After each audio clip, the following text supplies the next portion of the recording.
COT's base of operations is right here at thecounciloftime.com. COT has no other outlet or venue. These are other folks who will rebroadcast, like DailyExcellence, who is authorized to rebroadcast by way of video. Mike from around the world. Mike, are you out there? Pastor Paul, God bless you. Right here, brother. All right, brother. It's so good to hear from you. You never know. You might be from out of this world, for all I know. I mean, that's the webinar, right? That's the webinar. Instead of Mike from around the world, it's Mike from out of this world. Okay.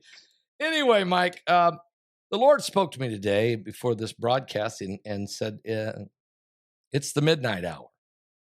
Ask Mike about it. Yes. Yeah. And so I'm just going to say, Mike, why would the Lord say to me, it's the midnight hour? What's he trying to say? I like the reference to Paul and Silas. At midnight hour. You were listening to me, weren't you? Okay. Yeah, okay. I like that. The worst circumstance, right? And but they held their faith. Amen. They held on to their faith, and they were delivered in an unusual, unbelievable way, right? But they were delivered. Yeah. But the key is staying bound in your faith. Amen. Right? Because a lot of people right now, things will come about, and it's going to cause people to get a little shifty. You know, you can see that. You can see that already. As the pressure mounts in the world, people will become. They will resort back to what they trust the most. Is someone like this, Pastor Paul? If in people's lives, and God gives us a way to gauge our own behavior. And small things, if we disregard our faith, right, in tiny things, we're going to do it in the bigger things. Oh, yes. So a good way to gauge one's life is to see what areas of life they lose control in. Any area we don't maintain our faith in is a problem area. And if we can recognize that, is that not God's grace giving us time to get that together? Because greater things are coming. I mean, they're coming quickly, and they're not stopping. And it should be evident to everybody right now that things are changing and nothing is going back to normal. It's a great warning you're putting out here for us tonight, Mike. Let's talk a little bit about the clock is ticking with Iran. I mean, this isn't just going to tick on forever. I mean, what's about to take place? There's a big buildup of assets militarily. So can you give us an update of where we might be with this? Well, Pastor Paul, the way it looks right now, these guys are incredibly stubborn. There's some sort of a stubborn spirit in the earth right now. These guys are incredibly stubborn. They, no matter how much of a proposal of peace anybody gives them, these guys, I'm telling you, it's in their blood. It's their way. They want revenge against Israel. They will never part from that. Never. No one can ever make them, get away from that ideology, that mindset. And it will come. The USA and allied forces have to be careful. They cannot assume anything. They're going to have to remain vigilant, because we know in prophecy at some point, and I believe that point is going to be sooner than later.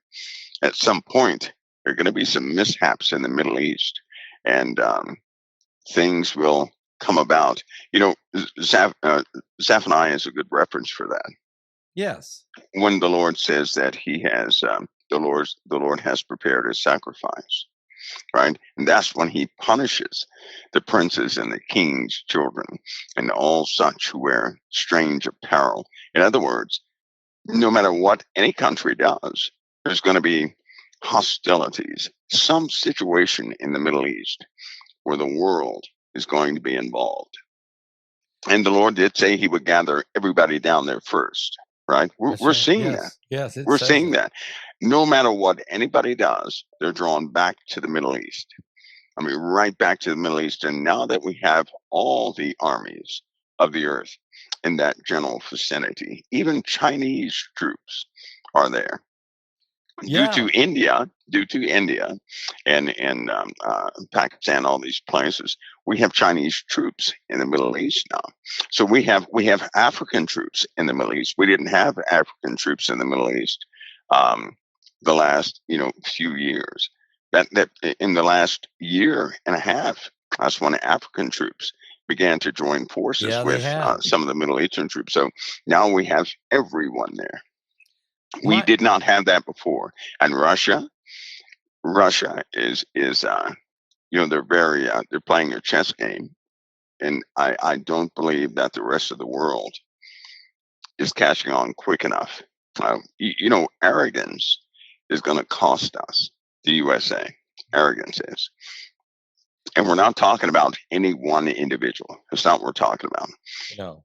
Sometimes we can trust in our own might so much that we are not vigilant in the small areas. If in fact, in life, period, if everybody can reflect upon their own lives, it was never the big thing that got them, that messed up their situation. It was the tiny thing they overlooked. The little fox. Right? The tiny thing. That's right. Yeah. And in this case, the same thing is happening. So we have a buildup beyond belief.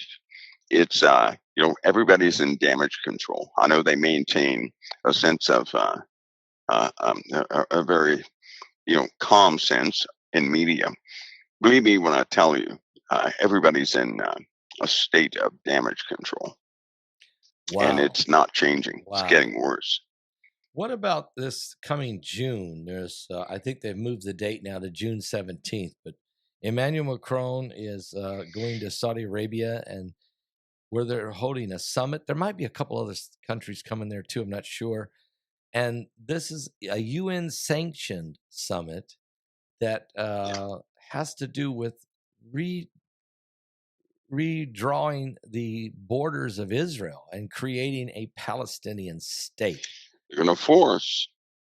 What they have in mind, as I said before, they're going to force. Number one, they're going to disarm Israel. Okay. And whatever they do to Israel, they're going to force Israel to do it.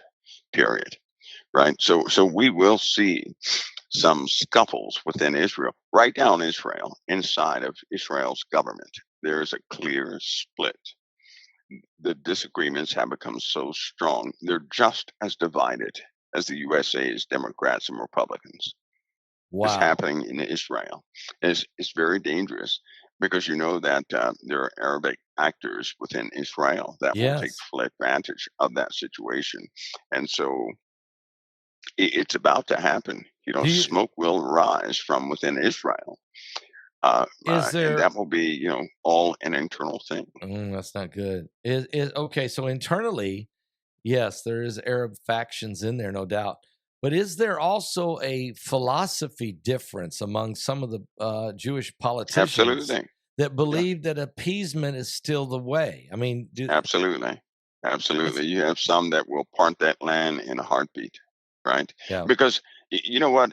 Again, I'll reference back to, when you go back in prophecy, you have people who are corrupt in Jerusalem and surrounding areas that will absolutely part that land. Yeah. They'll give their left arm away if they have to, right? So you can see the logic or the truth of our Father. And a lot of people don't understand why Israel has to go up in smoke for a little while. It's because people are in Israel right now who are no good. They shouldn't be in Israel. They shouldn't be in that country. And the only one that can make that distinction is the Father. And that's precisely what he's going to do. Amen. So when Israel is trampled underfoot 3.5 years, the entire faction of people who are truly against Israel, right? They're going to be taken out. It's not God's let's say God's Jews won't be taken out. It's going to be the other people that seem like they're Jews, but they're not. Yeah. Those are the ones that are going to be taken out. And then everybody else will be drawn out by that happening. Because once Jerusalem is under siege, right? And believe me, in the UN right now, it's under siege. That's what Macron is doing. See, they've already decided in the UN that Jerusalem is a world property, not an Israel That's property. not right. That's not good. That's why Trump, when Trump came in, he said that the capital of Israel was Jerusalem, and the entire world erupted. And since that time, they have set forth UN policies that state otherwise. So they're going to do what they do by force. We're in the moment right now where these things are starting to come about. They're starting to prevail. Right. And as that happens, there will be everything will erupt all at once, it seems. Amen. Mike, let me ask a question. Let's move over to the United States for a moment. There's a lot in the news about the Autopin. Whether President Biden really was signing anything at all. How long did this go on? We were told maybe 6 months, but now we're hearing this could have been almost a whole term. And I'm getting some information that possible Obama was really just 2 miles down the road from the White House, that maybe he was calling the shots, and that some of the White House staff and surrogates were in there signing the Autopin. Is there any information that you've heard, anything like that? Is that just yeah, but nobody would like it. It's not. What I have is not. It's not hearsay, but nobody would like it because it likely won't fit there. It won't fit what people expect. Let's just say that the folks that were guiding Biden were with Biden the entire time. Okay. Let's just say that. Okay. They were right there. Nobody external was doing this. Nobody external. In fact, the powerhouse is still there. People just don't know where to look. They keep naming, these outside elements that I know for a fact have been shut out. There are certain people that have been shut out.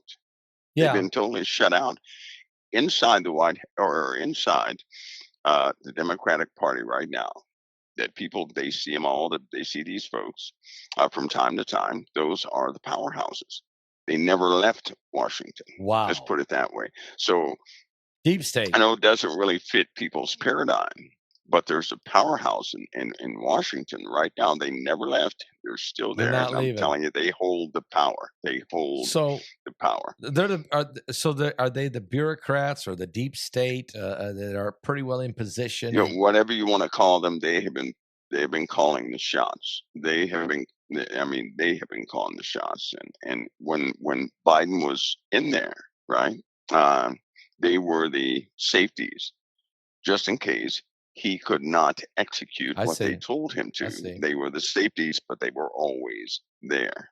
They were always there. You hear the term, Mike, the Illuminati, or like maybe just 12 or 13 families that could be actually running this whole, not only this country, but maybe even the world. And there's been some research on that. Any thoughts you may have on that? Well, so long as here's part of this big delusion here on this planet is this: people truly believe that money is real. Money is not real. It's not real. Okay. Money is not real.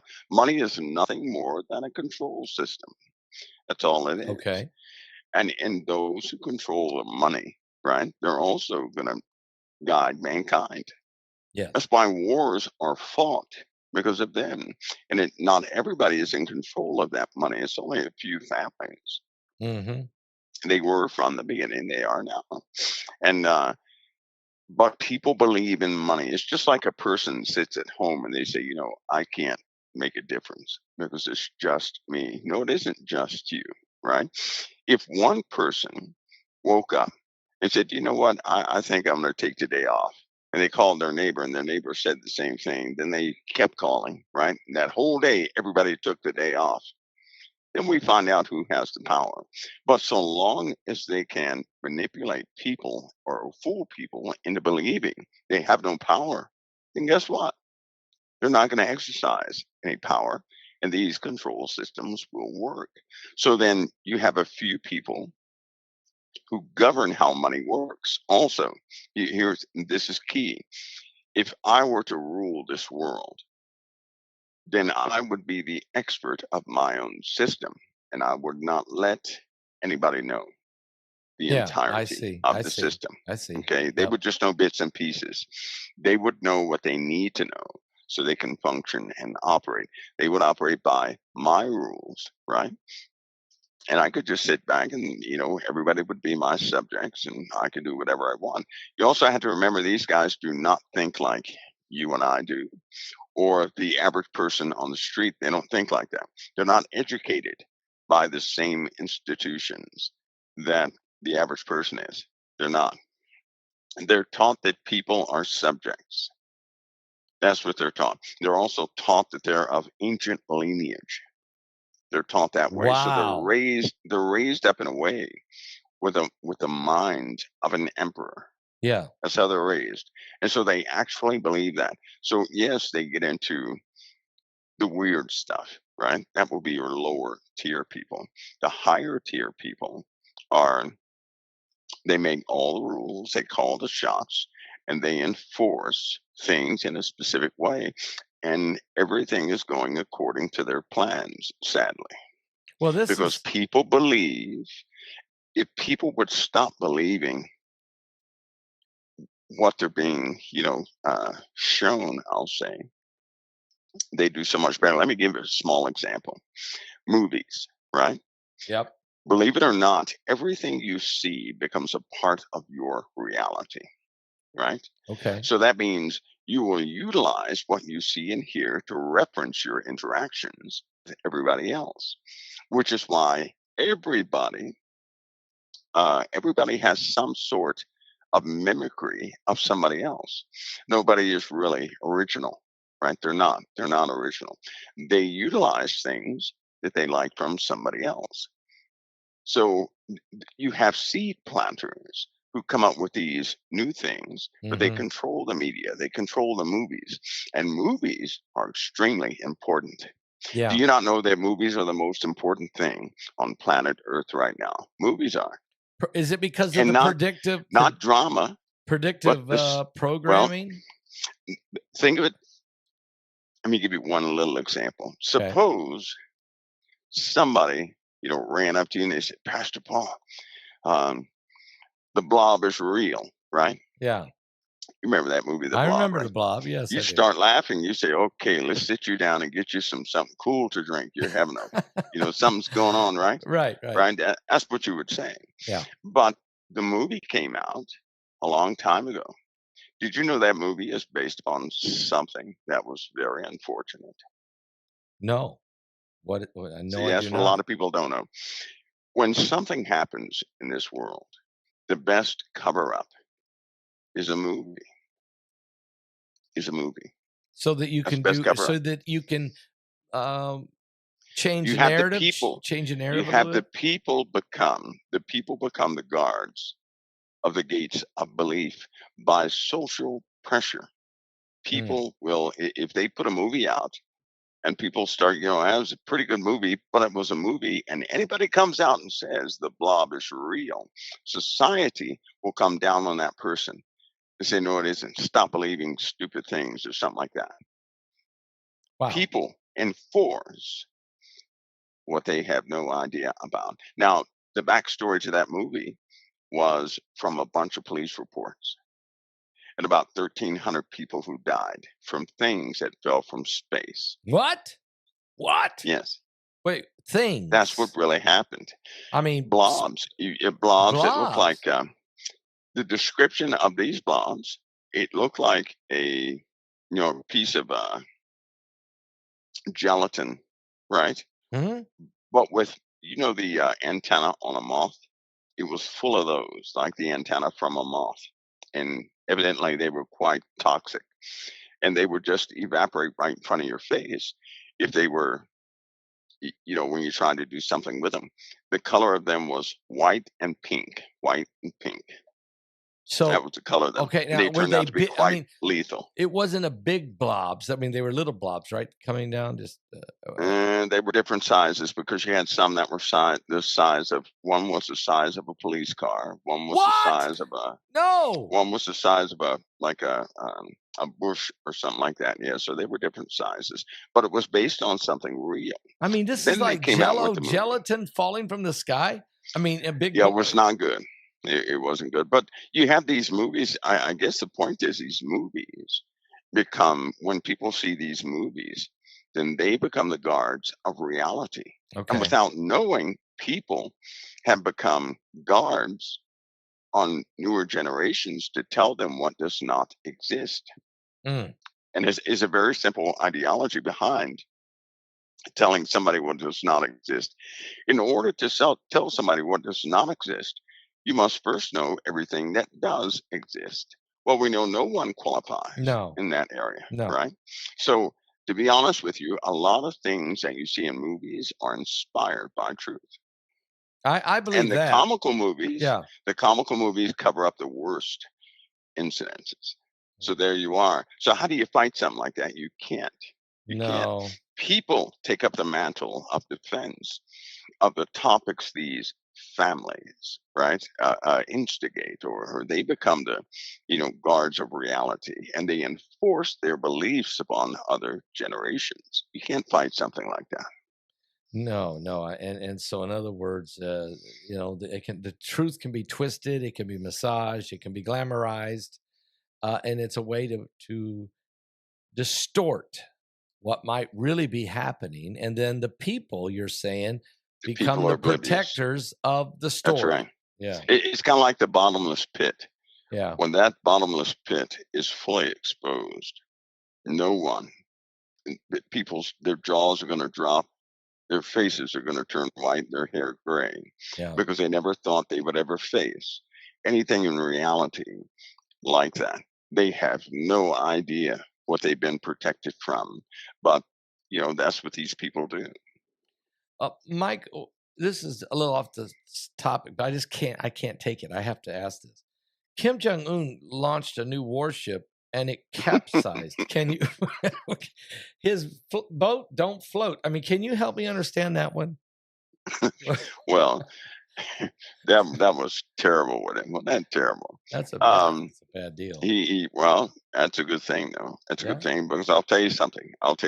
Right now. He would not hesitate to launch a nuclear weapon. No, you're right. You're right. He would not. He does not like America. No. He's already tried to launch nuclear weapons at us before. It just didn't work out. And I'm telling you something real. Kim Jong-un has tried this before and it didn't work. So that's nothing but God's intervention right there. Because if he gets a working type of missile with multiple warheads, he's not going to hesitate to utilize it. Yeah, we don't want at that. the behest of some of his, and that time is coming to where he will launch multiple projectiles by order of some of those factions in the Middle East. My opinion is this, and I take this from the Bible, of course, that there's going to come a time when all these countries are going to coordinate their efforts, and all at one time they will attack. And that time is soon. Why? Because all these talks are stopped. These guys are developing weapons you wouldn't believe. Every day we do not intervene is a day they complete the inevitable.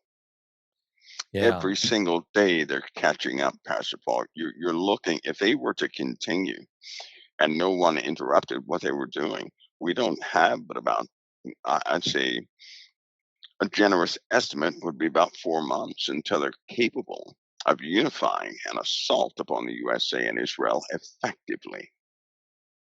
So when we say the midnight hour is approaching, it's really the day of a judgment day, or a day of a severe threat. It's there are troubles that a person just would not. They're not told about it. It's not published, and so it doesn't enter into the mind. It's probably best that way. But before the day of the Lord comes, before Christ arrives, there are going to be large-scale troubles all over the earth. Right? The earth is going to be in trouble, and then it says, "Then we'll see the sign of the coming of the Son of Man." Amen. But after nations are in distress with perplexity. Amen. After those things, which means for those war-type people that are in the world, you're going to be in trouble. Yeah. The Lord's not going after. He already said that. He said he's not going to punish the meek of the earth, the humble of the earth, those who stay true to the faith. The day of the Lord is a day of his vengeance, a day of his wrath. Nobody who belongs to Christ is appointed to the wrath of God. Therefore, they won't do that. They'll be hid in the Lord's safety at that time. But the rest of the world is going to undergo something they truly don't understand, and it involves everything on all fronts. It's just so difficult to see, but it's built up to a point right now. It's about to burst, like a match is about to be lit. Kind of like these storms that are about to hit America. Yeah, let's talk that are about to hit Mexico. They had last year we talked about hurricanes or hypercanes, right? Yes. And they're trying very hard not to call it a hypercane. But do you know I saw the word hypercane placed? It's on the table. They may have to use it because wind speeds, they're going to have to recalculate and put new formulas in those simulations to come up with more accurate and predictive models of what's happening. They've gotten pretty good with hurricanes, but the ocean temperatures are throwing everything off. And with the expectation of a few volcanic eruptions under the ocean, that's only going to exacerbate the issue of changing these formulas. So we're getting into something. And fires. Yeah, they're everywhere, and they're getting worse. The dryness is coming in a few places. Lightning is going to become it's a big problem. Yep. And people are crazy for the most part. A lot of places they're going to start fires. Some of these people are going to start fires because they hate this country, and so we're going to have fires and floods all over the place. But the winds are going to be deadly. The winds are going to be atrocious. On the oceans as well, they're going to be atrocious. That in combination with other things, but the weather phenomena, Pascal, is beginning to increase at a brand new scale of some sort of exponential outburst of what's happening. Yeah, they're going to have to come up with quite a few terms. NOAA is predicting a bad year. 19 named storms they believe will happen. They think there will be at least somewhere between 3 to 5 hurricanes that would be 3, 4, or 5 category. They say it's due to the warmth of the ocean and the change of the wind speed. Yeah. And you've been talking about this for a long time, to change the wind speed. Absolutely. And now we're here. Well, kind of like that nor'easter we just had, right? Yeah.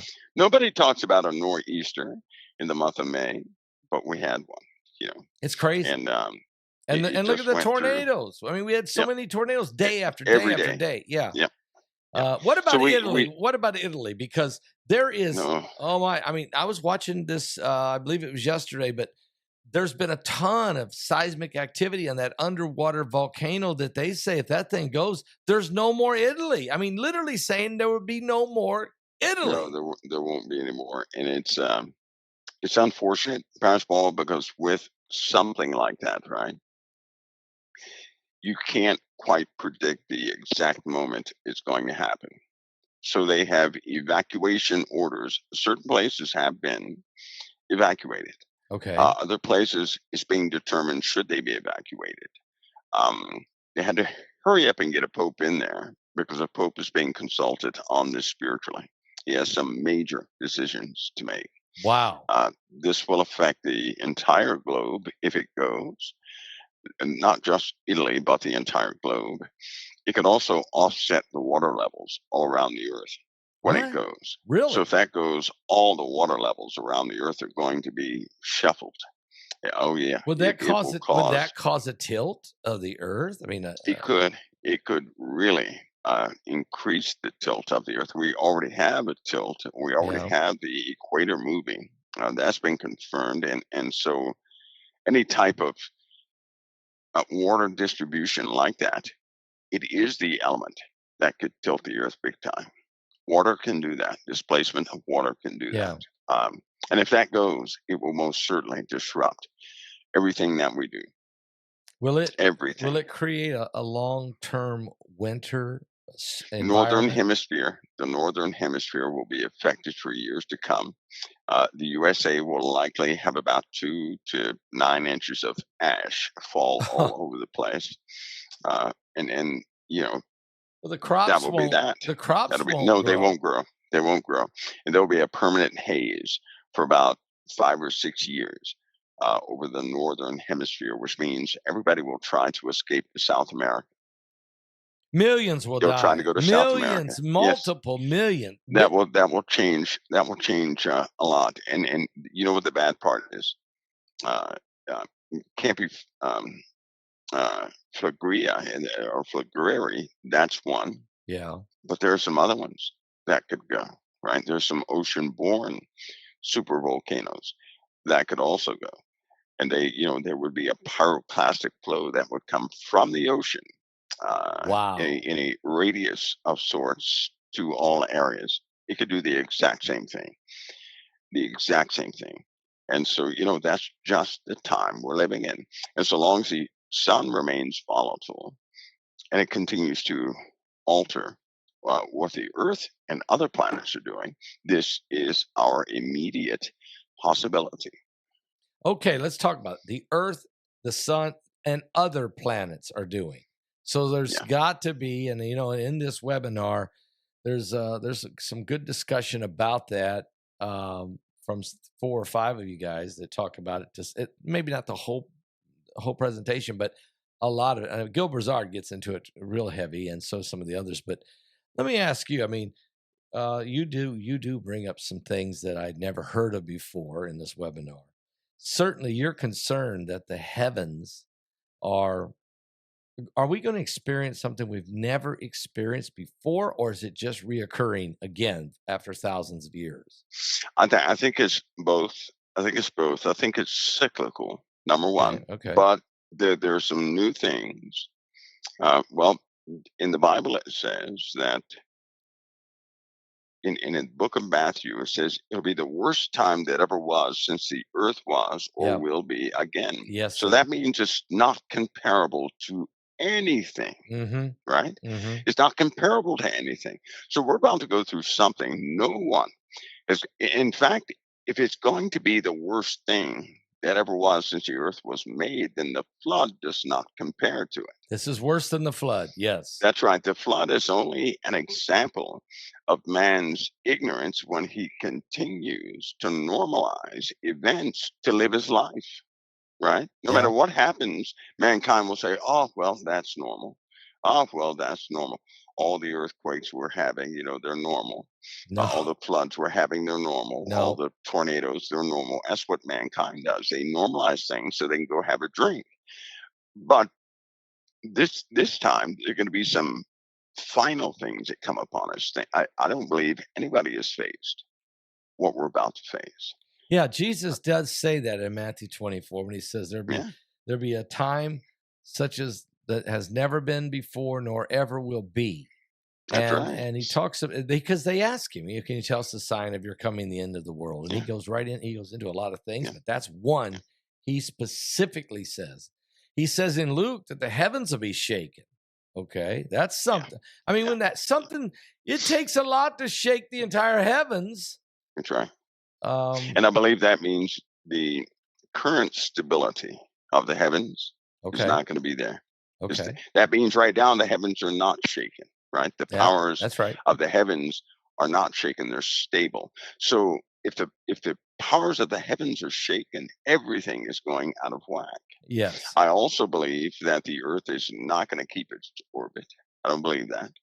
I know it would be nice if it would. I don't believe it will.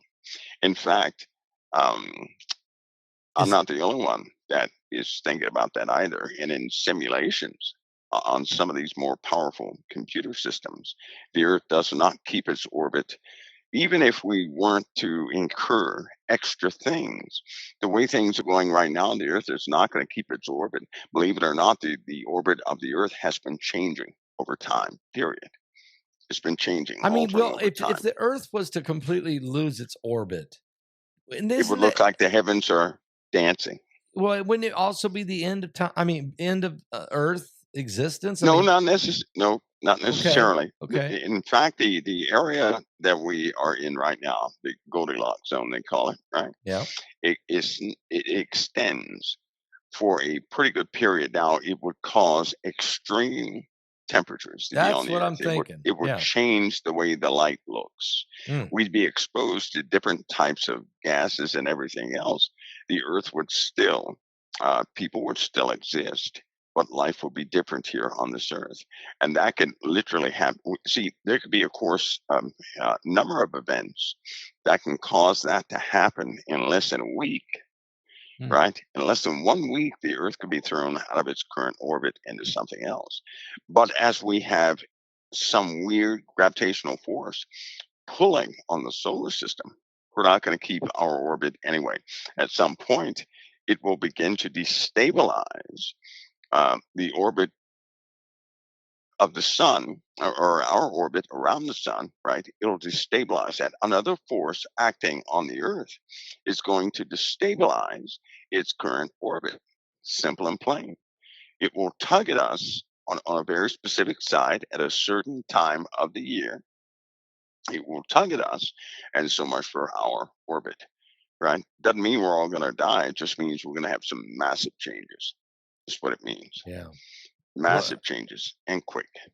Like, for example, the earthquake in the Bible that moves every island and mountain out of its place. Yes. Okay, that's the entire Earth shifting, right? That's what that is. That's the entire Earth shifting. So, my goodness. So we're going to see it. It's going to happen. It's coming. We got planes falling out of the sky. All kinds of things are happening, obviously. Let me ask you a question. Putin, Trump had a phone call.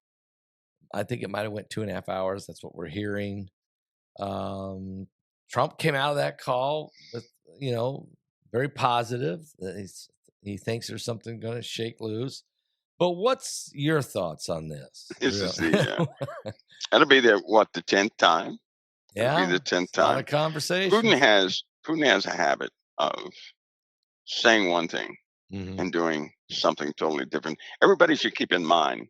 He told the world, he said, listen, we have nothing to do with the build up here at the border. It's not our stuff, right? That's how he talks.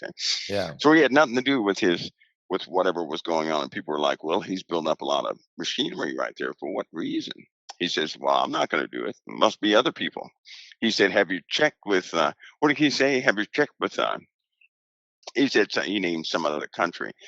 He promised the world he would never invade Ukraine. And the next day he went into the Ukraine. The very next day.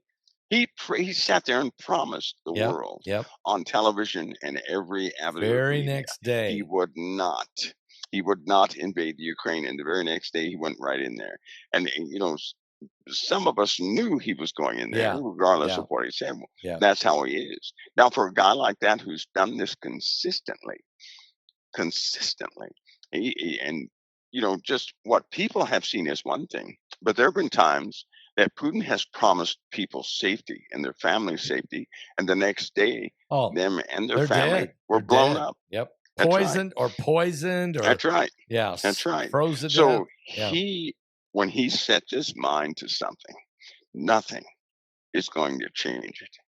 Right? Nothing we know about is going to change it unless the Lord changes it. But no person will do that. If he ever gives in to somebody's demand, some other country, some other ruler, right? He's already admitting to be subservient to whomever can change his plans. He's going to be deemed subservient to that person. Yeah. That is not the way of a person who likes or who upholds the Soviet Union. Yeah. Because ever since Chernobyl, many people have been disgruntled with the world, with the UN, and how they did Russia. And he's one of those people. He's kept power for a reason. And the reason is not to make friends with the USA. That's not why he kept power. He's poisoned people that opposition to him. He's imprisoned them. He's blew up their planes, Yes. assassinated them. I don't know how many diplomats. There was a period of time there where every time I turned around, there was a Russian ambassador dying in somebody's, in somebody's embassy somewhere. Yeah, I remember the guy who Vlatner thought he was going to do a coup on Putin and then turn the army around. And he said, "I'm sorry, I don't mean to do this." "Oh, don't worry." And the next thing you know, the guy's dead in Libya or somewhere. So, I mean, to your point, when Putin decides you have to be exterminated, you will be exterminated. It's not a question of, well, maybe not. You'll be gone. And he uses the KGB type tactics to do it. So Trump's on the phone with him. And I believe Trump's a very smart guy. And he's talking to the man. And he gets told all this stuff and like, oh, yeah, I'm going to get together with Zelensky and all that. And you and I both know he is not ever ready to sit down with Zelensky right now. He's going to take that country. Unless we stop him. And we're tired of the wars. We're tired of funding the wars. So what happens? What's really going to happen here is, do you predict Putin will take Ukraine in the next 24 months? What's your thoughts? I believe talks will continue. Okay. He's not gonna stop until NATO is no longer ready. If somebody can promise him that NATO will never be at his back door, right? Mm-hmm. He'd do it, but here's the problem. Somebody did promise him that. The USA did. Yes. And they reneged on that promise. And they did what they said they wouldn't do. So he's going to be hesitant in trusting anybody. Now, he has more of a favorable outlook towards Trump. Yeah. He does. But he does not trust the UN. He does not trust. He just doesn't trust people like that. And, he has his own ideals about his nation, and he's going to go forward with it. The Ukraine is very important to Russia. Absolutely. Right? It's very important to Russia. Well, okay. Is it as important to Russia as Taiwan is to China? Yeah. Do you feel like China is going to make a move on Taiwan maybe in the next? They're not going to give the idea of Taiwan up. They're not going to do it. Never. They're not going to do it. So that's they're just not going to do that. And if you think about it, what these countries are doing is they're putting themselves together. See, they've been regulated so long, right, by an external police force, so to speak, that they're tired of someone else governing how they live their lives. And it's nothing more than their own internal nationalism, right? And so now they're saying, this is ours. It was ours in the beginning, and we're going to make it whole. And this is their mindset. I do believe that's ultimately going to cause us a great deal of difficulty. It's also part of this dark kingdom that's rising, right? Mm-hmm.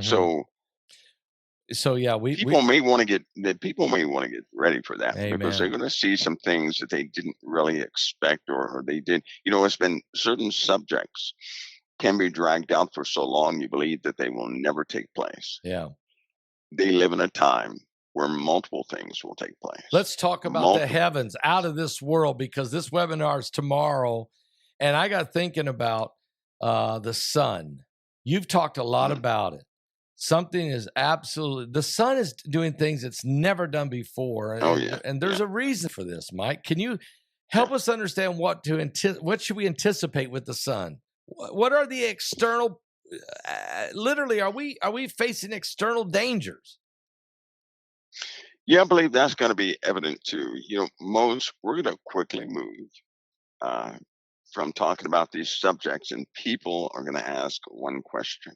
Okay. How do I protect my family from what's happening? Yeah, we're going to be in the middle of it, the middle of the, things that are happening, and people are going to say, "What do I do to protect my family?" The sun, for example, its chemistry is changing, right? They can note that by all the probes on there. It's affecting the entire solar system, but something is also affecting the sun and Jupiter, and at the same time. So they know there's an external influence upon this solar system, and it's pretty consistent as far as where its origin point is and how it affects everything. And those forces are becoming a bit more dramatic each month. Right? It used to be every 10 years they would see the differences. Then it went to every year they would see the differences. Now it's every month they can see the differences. And I believe that's part of a scalar type mathematics where something or exponential, if you want to see it that way, things will happen faster and faster as these approaches of celestial objects takes place. I do believe we live in a binary. We have a binary system. I believe that. I believe that. Too many ancient people talked about things that are, they're not really popular to look into. But think about something. The ancients documented things just like we do today, right? Yeah. And so a lot of people documented things that don't make sense. Like they had details of Saturn. How can anybody have details of Saturn? Before but telescopes. They all said something, that Saturn was very close in our skies. So did that? They mean, also said that. Did that mean the Earth had got out of orbit? Or that means the planets were not in the arrangement they are in now. And that's also going to, there are a few papers that will be published this year that will also be inclusive in, educational literature coming up, but the planets were not always in this arrangement. Right. So there are a few things that are coming out with, unfortunately, when they find these facts out, nobody else finds them out till about 10 years later. And then they do it by way of publishing peer-reviewed papers first. And then they go through, different associations for print and books. Then everybody else finds out about it. So there are going to be lots of things uncovered. Right, as we learn more and more, we're starting to see a very different picture. When you say the ancients, they literally documented. They drew pictures of some large. They did, and they mentioned. I know Nibiru is actually a word was used by them, but is that because they seen this thing? I mean, they had to have seen. Well, of course they did. In fact, one of the most of the artifacts that are being found. Some of the buildings that were fortified, right? Mm-hmm. If you see a stone structure left, the same thing would happen today. If fire devoured the surface of the planet, the only thing that would be left of a house is the footer. You wouldn't see the plastic. That's you true. would not see the metal. You would only see the footer, the stone. Right? Yeah. Same thing happened in the ancient world. Everything else was devoured. Right? Many things were devoured, and the only thing that was left was stones. And so what they did do was they put a warning in the stones. The pantheons, when they talk about all these different gods in certain religions, Stonehenge, all these different things, they point to a celestial calendar. Yes. They're telling people that there's an event we did not know about, but our fathers did, that came and took us by surprise. And they wanted their children's children to know it was coming back again. Just as we have the 4 seasons, we have bigger seasons that certainly do take effect. And they were warning us it's coming back again. They have dug down in the earth. You're looking at thousands of feet, right? How can they continue to find civilizations at 35,000 I'm glad you're bringing that under up, the earth? Because BpEarthWatch in the webinar, he actually shows us 5 different underground civilizations. Literally shows it to us. Because you can go down in them and they're still there. So the people deeper you go, the more advanced they become.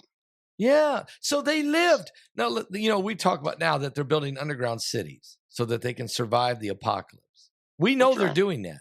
And we have a lot of different type technology for ventilation and genetically altered food, to grow with artificial suns. These people were under the ground in caves, but they had sophisticated ways to live.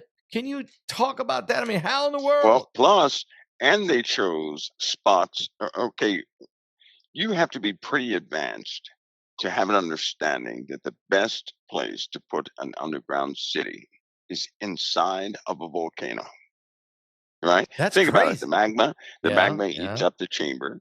right? Yeah. It solidifies the walls like glass, Mm-hmm. vitrification, and it leaves these large voids inside the earth where they build things. Yes, they have cities that now that people can go and look, they can't really go down there, but they can look and pass. Paul, when you go down there and look, as far as your eye can see, they're buildings, right? That's crazy, but I know it's true. As far as your eyes can see, they have found caverns that are just, I mean, a person could live down there all their lives and never even desire to come topside. You can picture that being inhabited. It is an amazing looking Then there's thing. two questions for you. Number one, and BP actually shows us 5 different civilizations. Göbekli Tepe. Göbekli Tepe. Yeah, and then there's 4 others over in Turkey. He shows us these 5 civilizations actually where they went down in them, and shows us how there's still tools down there that they used. Yeah. Okay, that's my first question. That's incredible. And the ones, yeah, these ones that they have where people can actually go and see. Do you not know that even underneath them is more, or even more? Yep. Now, my question to you is, how did they had to know that the only way they were going to survive was to go underground, and there's civilization. Yes. What was going on the top side that would cause a whole civilizations of people to have to go down that deep to live? Same thing that's happening today. In fact, the exact same environmental issues we're facing today, they faced back then. The exact same ones, and it's already begun again. It's already started. But this time, people are not, they're not spiritually mature enough in a lot of cases. Yeah. They're just, something has zapped their discernment, right? A lot of people in this day and age right now, people want proof. They have been duped and fooled and tricked so much. They need proof. Well, that's fine. But the problem is the people who have the proof are the crooked ones in the first place, and they're not giving up the proof. They're going to give you some false proof. They're not going to tell us. And so that's right. And so, people have this eerie type of sensation within them. They know something is around the corner. They don't know what's around the corner, right? Yeah. And it eats it every day. I guarantee they wake up, and if they try to ignore their devices, they say, well, let me go check the news just to see what has taken place, because I think something is about to take place. I don't know what it is, but let me check so I can go throughout my day. And that is a prophecy within itself, that people would do that. That's an actual prophecy that people would do that, meaning that God gave them discernment. Yeah. But you have elements of evil in this world that attempt to misdirect your discernment into other areas. But people are going to soon, God will break them free. I believe this is why people are starting to see these more fantastic things. To a person in the world, if they see a UAP, they go nuts thinking ET is real, right? That they're going to have lunch with them and go to another planet and find out they're their cousins and have a family reunion. But for a believer who sees a UAP, they have an understanding of history in the Bible. They have an understanding of God's angels or the sons of God. They have an understanding of supernatural things. So they're not going to see it the same way the world does. The world will interpret that one way and worship the thing, right? Or really like it or whatever they do. But a Christian will say, no, these are supernatural things becoming normal. These marks of time. Okay. In the Father's timeline here. Because the world at a certain point, if you notice in Scripture, Pastor Paul, they did not refute anything supernatural. No, they did not. No. Right? It's kind of like Sodom and Gomorrah. Before they were totally, absolutely, 100% obliterated, they saw God's angels and they had weird desires for God's angels. Now they saw that illumination effect or that supernatural effect. They didn't care about that. They were so used to supernatural things, they became twisted with the supernatural. And right now, you have people out there who have supernatural encounters, and they invite entities into their lives. They're starting to do this more and more. And they're getting used to this supernatural element. This has happened historically, even back in the old days. It has happened historically right before the manifestation of many, supernatural things. Now, God's children, they're gonna they're gonna challenge every supernatural thing, right, to see if they serve the Lord or not. The world can't do that. They don't know how to do that. The truth is not in them; it's in us. So it'll wake us up. My point is, when these supernatural things begin to manifest, those who truly belong to Christ, they're going to wake up. They're going to say, oops, well, let me wake up. The supernatural thing is real. I knew it. I was just asleep a little bit, but I'm awake now, and they'll Right. get on their toes and be okay. The other people will not, is going to seal their fate. Okay. Now, Elisha saw Elijah go up in a chariot of fire. Okay. Ezekiel saw a wheel inside of a wheel. Supernatural things. Let me ask you a question. Ryan Wood is one of our speakers, and he's a UFOologist. His father worked for the federal government in intelligence, CIA. They were involved in a lot of UAP crashes. Okay. And then these crashes were kind of covered up in documentation.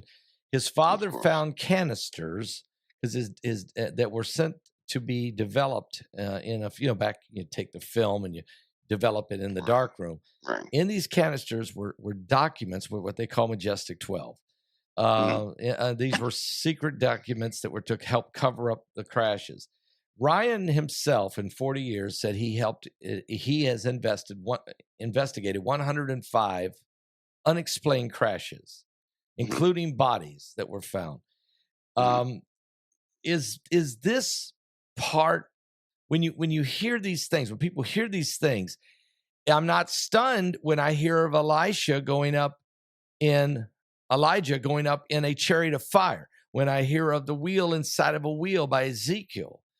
So should we be like, maybe listen a little bit? Is there something there that's supernaturally, whether it's good or bad, being played out in front of us? Sure it is. And sometimes you have to listen. I listen with a spiritual ear. Right. Yes. I've learned my lesson. I'm not one of those who will say something does not exist. Right. And that was the worst mistake of my life when I did that. But I think it's good for people to listen with a spiritual ear. In other words, a person, just like in the Proverbs, a person who belongs to the Father, a wise man, it says, is slow to speak, quick to listen. Amen. He hears all things, but he relies upon the word of God. It's just like I can hear all things, and I do hear all things.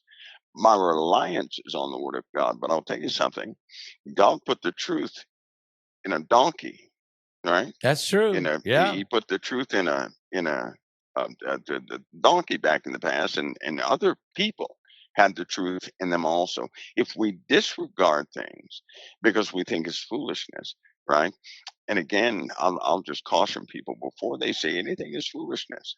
They're going to have a perfect understanding of why, or what is real around it. Because people, Pastor, the Bible's not kidding when it says men's hearts are going to fail them for fear, for looking after those things which are coming upon the earth. And there have been, this UFO subject, why is it being suppressed even now? That's what I'm wondering. Why? Why? Right? People thought the truth was coming out. I told them, no, it's going to be the contrary. They're never going to tell you that they can't. I know they can't.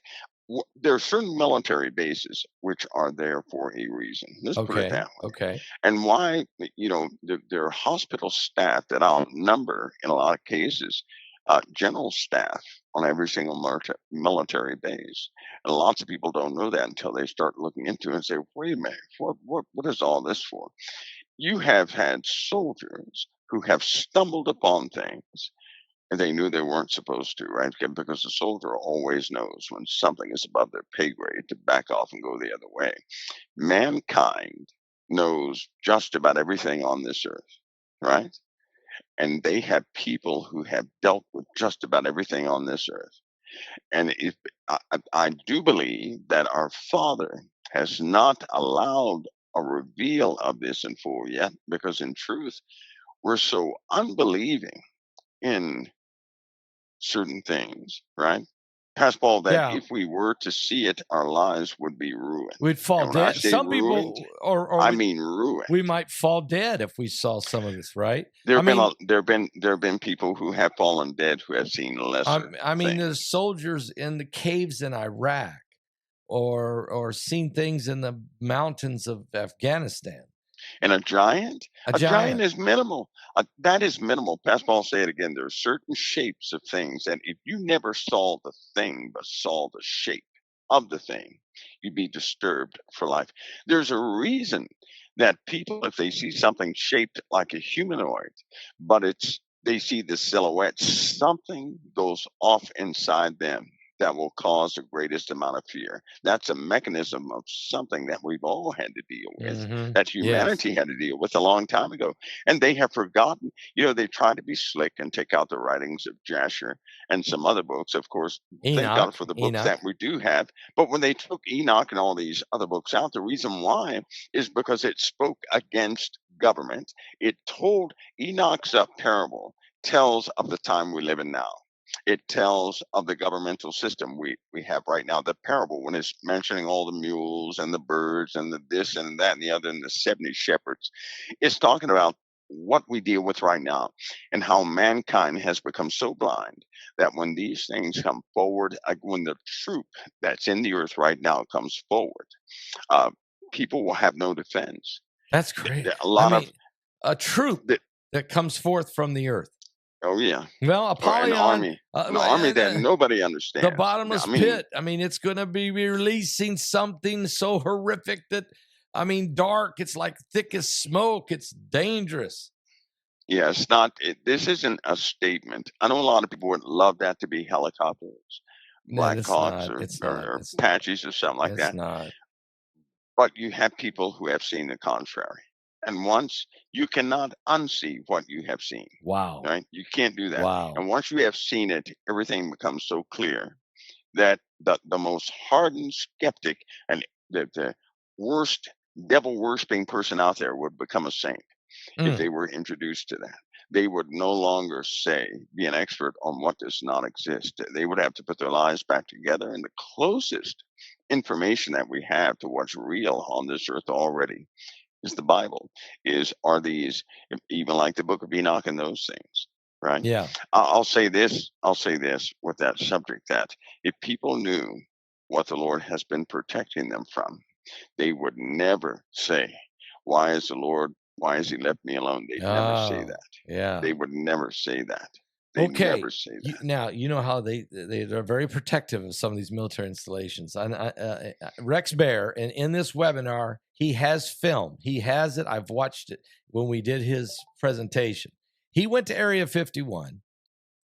And yeah, he went to the front gate. That's one thing. But he had some contacts with some people, including a rancher that owns about 1,000 acres right up next to Area 51's property.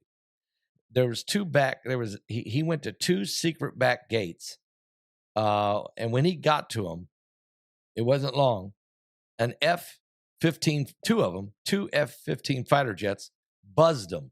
And they didn't buzz them once, they buzzed them twice. They were sending a clear message.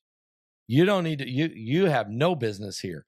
So they can't even see the base because there's mountains really around it. You can't see, you can see the lights from it, like the glow of the lights, but you can't get in there. You're not what is hidden in there? What is so important that nobody, not even politicians, not even former presidents can get in this place? What's in there, Mike? What's in there? Well, first of all, I'm glad you said that, because a president does not have the clearance you think he does. Yeah. He does not. Yeah, that's crazy. He does not. But think of it this way: if a president cannot know everything, because it's important that a president not lie, especially to his allies, right? So if somebody were to ask a president a question, he's got to be able to say, I don't know, or he's got to be able to say no, and still be telling the truth.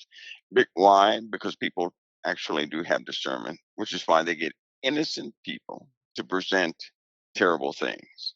Right? If you can get an innocent person to believe in a terrible thing, that you can put that person out in front of Christians, and the Christians won't say a word because they know discernment. They can tell when somebody's being deceitful or not, right? Right. Having said that, in Area 51, they're not going to let everybody see all things that happen in Area 51, right, or S4, whatever you want to call it, Groom Lake, places like that. That because of discernment of the enemy, right? Not only can we know when a person is being deceitful or not, but our enemies can too. I see. And I keep see. in mind, we develop stealth equipment there. Now, any military base has multiple operations. So developing stealth aircraft and things of that nature, that's only one. But I'll tell you something. I'll ask you a question. Okay. Why did Boeing, right? Why did Boeing, why did Lockheed and all these different places, why did they finally admit that they back engineered a lot of their technology? They finally admitted that. Now, they didn't come on television and do it. They didn't go out to the media and do it. They did this on paper, in the undisclosed paperwork. Yeah, in the papers. Right? So they admitted that they back engineered these things. They admitted that they gave devices to the universities of things that mankind did not build. Right? There's another base. While everybody's looking at Area 51, I can tell you right now that's not the place. It's not the interesting somewhere else place, more right? interesting.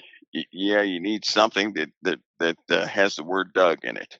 You need to go to the place that has Doug in it. I'm telling you, the unbelievable things happen there, including Earth-based weapons. Right?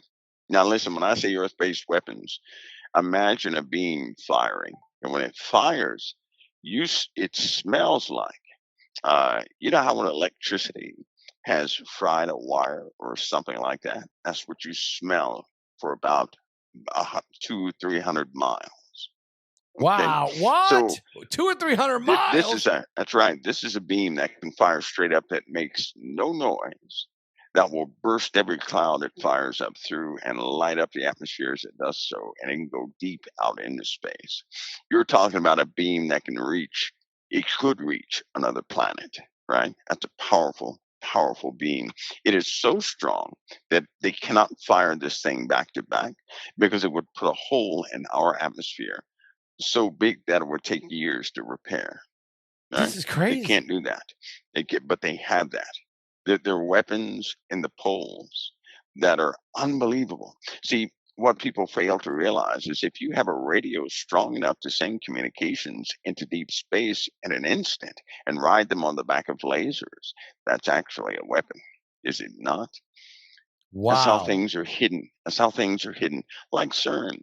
CERN is a particle, collider. Yeah. They got the world's biggest particle collider.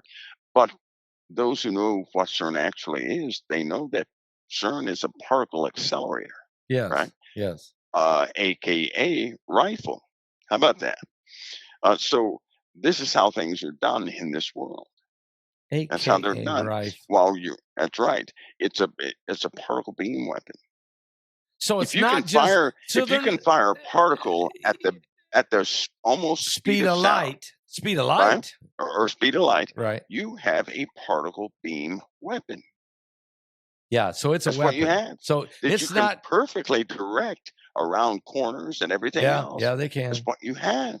So it's not just that they're colliding protons to find the God particle or to turn lead into gold.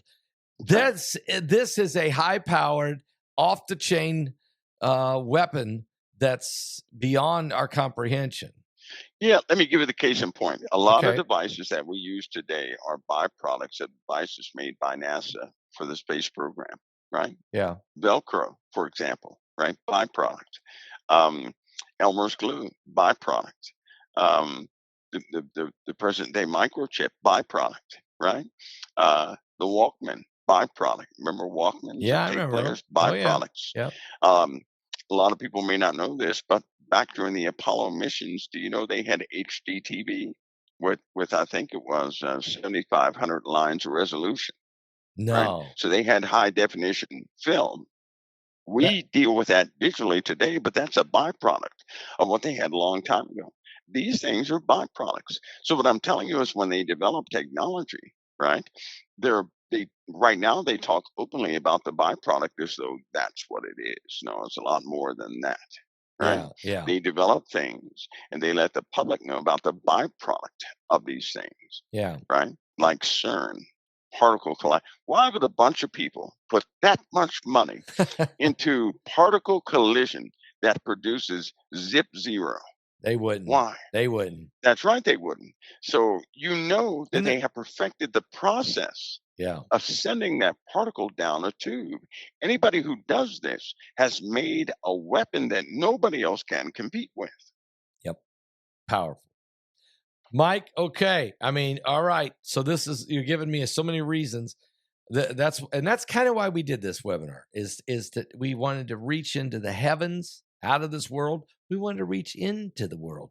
We wanted to find out the technologies and the weaponries and the threat to humanity and the cyclical events that the earth is facing. The ancients knew about it, the the tablets, all the different things.